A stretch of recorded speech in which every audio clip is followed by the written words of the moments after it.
Hello, I'm Sean Fowler with the Jessica Network, and this segment is presented by Trae Porterhouse Steak and T-Ray's Fire Grill. I'm here once again with Horace Mcclarin III from the Sports Roundtable. Now let's get into basketball. Yes. NBA playoffs starting today, but the Atlanta Hawks aren't in it. What would be your grade for the Atlanta Hawks this past season? Well, let's go back to the beginning. Okay. Lord Pierce, we didn't know what he was going to be. He had to find an identity. He brought some pieces in. Alex Len, re-signed Detman. We didn't know Alex Len was going to be what he was. Right. He impressed me. Okay. Lord Pierce is known as a developer. And with that being said, with the unknown, the expectations, and the rebuild, I give the Hawks a solid B+. Because the development of Len, now you can probably want to sign him back. Right. We didn't know Vince Carter was going to be 42, but playing like he was 32. Yeah, he looked very good. Trae Young obviously did not fold down the stretch. After the All-Star break, he continued to improve and increase, and he won Play Rookie of the Month for the last 2 months of the season.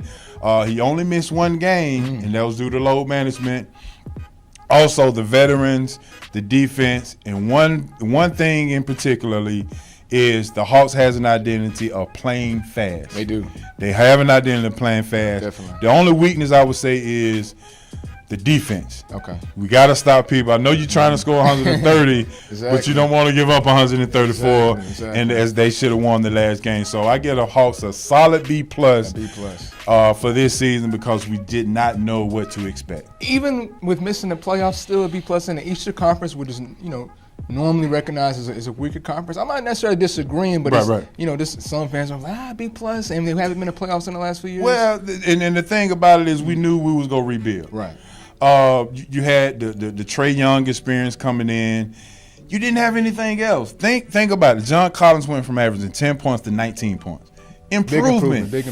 Alex Len goes from Phoenix. We didn't know what he was going to be coming into the Hawks, and he had a couple of games over 30 points. Exactly. Yeah, it's true. I mean, development. Right. Tayrion Prince, defensive kind of lack, but he improved as a three-point shooter.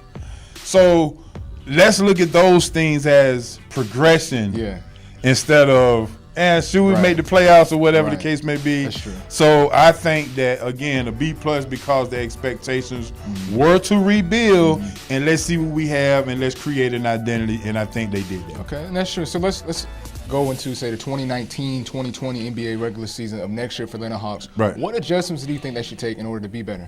Well, I think, first of all, if you look at the NCAA tournament, we saw a guy with two guys, Jarrett Culver, and we saw DeAndre Hunter. Right. Now, Swiss Army knife is the term we use.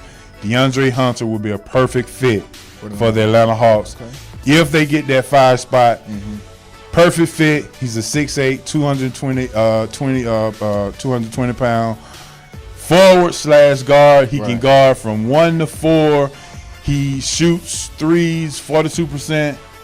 I don't know anybody else that could fit this particular brand of play. The only thing that you may say was he's in Virginia. He played a little slow. Yeah. The Hawks like to speed it up. Faster, right. Could that take him out of his rhythm? Yeah. Another way you can go as far as the Hawk is Tobias Harris. He will be a free agent this coming up season. You don't think Philadelphia's going to re-sign him? Or depend on the playoffs? It depends on what does Philadelphia do in the playoffs. Okay.